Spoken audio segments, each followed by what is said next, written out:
لیژنەی باڵای هاوپەیمانی کوردستان لە بارگای مەکتەبی سیاسی حزبی زەحمەتکێشانی کوردستان لە شاری هەولێر کۆبوویەوە و تیا بەرنامە و پلانی کاری داهاتووی هاوپەیمانیەتەکەیان تاوتوێ کرا. عەبدوڕەحمان مستەفا سەرۆکی لیستی هاوپەیمانی کوردستانیش ڕایگەیاند تا ئێستا 25 حزب لە هاوپەیمانیەکە بەشدارە و قەرارە لە هەر سێ پارێزگای دیالە و مووسڵ و کەرکووک بەیەکەوە بن. ئەمڕۆ ئێمە وەکو لیستی هاوپەیمانی کوردستانی لە بارگای مەقڕی سیاسی حزب زەحمەتکێشانی کوردستان لە هەولێر کۆبووینەوە. کۆبوونەوەی ئاسایی بوو، ئەم کۆبوونەوەیش ئاسایی خۆمان بوو.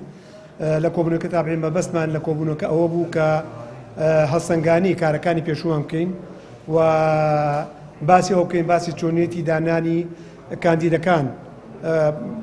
ئەمە کارێکی گرنگە، نقطەیەکی گرنگە بۆ ئەوەی کە چۆن دیاریکردنی کاندیدەکان بکەین و ئەو باسی هەموو ئەو تۆرانە بکەین کە چۆنی لیستەکەمان تۆمار بکرێ، چی بکەین چی نەکەین و کۆبوونەوەی داهاتووشمان لەسەر ئاستی هەموو لایەنە سیاسەکان لە هەر خلال ئەم هەفتەیە ئینشاءڵڵا کۆبوونەوەیەکی تر ئەنجام دێن و کاروبارەکانمان بۆ شێوە ڕاتەڕێەوە. کۆبوونەوەکە ئاسایی بوو، کۆبوونەوەیەکی نائاسایی نەبوو و کۆبوونەوەکە زۆر بەڕێک و پێش و زۆر باشی ڕۆیشتە ڕێوە. کۆ دەنجیل هەموو لایەنەکانی لەسەر بوو، لەسەر هەموو بڕیارەی کردن. ئێمە هەتا ئێستاکە بڕیار نەدراوە کە چۆنی دابەش بکرێ، بەڵام بڕیار ئەوەماندا ئالیەتی دیاریکردنی کاندیدەکان چۆنە بێ، هەر لە پارێزگارێک بە شێوەیەکە بە پارێزگایەک بە شێوەیەکە. ئێمە هێشتا سێ پارێزگای چواریش نییە، کەرکووکە، نینەوایە، دیالەیە. هەتا ئێستاکە مەسەلەی سەلاحەدین دیاری نەکراوە کە لیست دابەزیە ئەوەتانێ کاندیدەکە کرێتە ناو لیستێکی ترەوە بۆیکەوە منافسی. لای خۆیەوە نوێنەرێکی کۆمەڵی ئیسلامیش ڕایگەیاند کە ئەوان کاندیدی خۆیان بۆ پارێزگای کەرکووک دەبێت و حزبێکی فعلی دەبن لە نێو هاوپەیمانیەکەدا و واوتیشی ئێمە داینامۆکی دامەزراندنی ئەو لیستەین و تا کۆتاییش لەگەڵ دەبین و بەرژەوەندی کورد لە پێشینەی کارەکانمان دەبێت.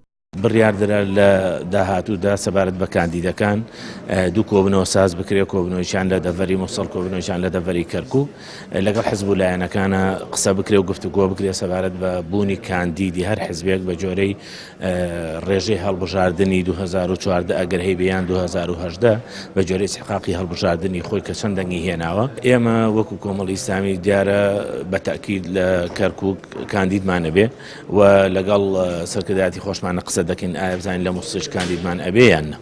سەبارەت بە منطقەی دووسز کە بە پارێزگای تکریتە، لەوێ ئێمە هەموو لایەنەکان متفقن لەسەر ئەوەی کە ئەگەر ئەم حیزبە ئەم لیستەی هاوپەیمانێکە ئێستا لێرە هەیە بۆ ئەوەی ڕابگەێنرێ، ئێمە زەرمانە لەوێ. بۆیە ئێمە لایەنەکانمان مخەوەڵ کردووە بەوەی کە چی قازانجی کوردی تایە لەوێ ئەوە بکەن. بۆیە بەکۆی دەنگ ڕەنگە لەوێ بدرێتەوە سەر خۆیانە و لایەنانە کە کۆبنیان بکرێ ئایا بەرتەنیا دابەزنیان لەگەڵ لیستێکی ترا کاندیدمان هەبێ، کۆی لیستەکان کۆ ببنەوە ئەگەر کاندیدێکیان هەبێ لە لیستێکی عەرەبیە، والحاصل هەموو ڕێگاکان بگیرینە بەر بۆ ئەوەی زۆرترین دەنگ یان کاندیدمان دەرچێت لە محافزەی تکریتە. ئێمە وەکو کۆمەڵی ئیسلامی کە داینەمۆی دروستکردنی ئەم لیستەین، لەبەرەوەی ئێمە کۆمەڵێک کۆبوونەوەمان کرد لەسەر ئاسی بەرپرسیەکەمەکان لە شاری کەرکووک، لەسەر ئاسی هەڵبژاردن، لەسەر ئاسی پەیوەندیەکان کە لە بارگاکانی کۆمەڵی ئیسلامی کرا لەوێ.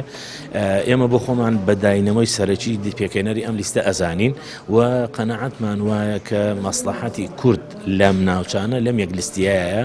بڕیارە سەرەتای مانگی نیسانی 2020 هەڵبژاردننی ئەنجومەنی پارێزگای عێراق لە 15 پارێزگادا جگە لە پارێزگەکانی هەرێمی کوردستان بەڕێوە بچێت و لایەنە کوردستانیەکانیش بڕیارە لە پارێزگەکانی کوردی تایە وەک کەرکووک، دیالە، مووسڵ بە لیستی هاوبەش بەشداری بکەن. بەڵام بۆ پارێزگەکانی بەغدا کە نزیکەی ملیۆنێک کوردی فەیلی تایە، لیستە کوردستانیەکان تا ئێستا هیچ بڕیارێکیان لەبارەوە نەداوە.